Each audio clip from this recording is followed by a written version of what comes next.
This is a quick note to the sharp-eyed visitors to my Vindolanda Roman fort reconstruction.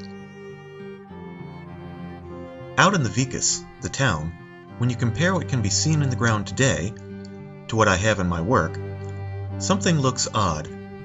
The north side of the main street through town matches pretty well with what you can see in real life, but much of the south side looks very different. What's going on? This part of Vindolanda was dug in the early 1970s. The latest building remains sat just under the modern ground surface, and centuries of plowing and stone robbing had made a real mess of them. Very little was left, just enough foundation stones to make a plan of what had once been there. But under that town was some beautiful, well-preserved archaeology. The excavators thought that it was an earlier part of the same town, so they made the choice to remove the later stones and dig into the earlier. That's what you see when you visit the site today. As often happens in archaeology, over the years they learned that these well-laid and well-preserved buildings weren't what they first thought. They weren't part of the 3rd century town at all.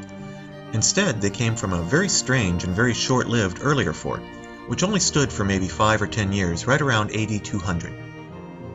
When you walk down the main street now in real life, you're actually walking through 2 time periods at once. The north side is part of the bustling 3rd century town. The south side contains the commander's home and some barracks from the earlier fort. The 2 sides never existed together at the same time, a fact that has mystified Vindolanda visitors for decades, myself included on my first visit.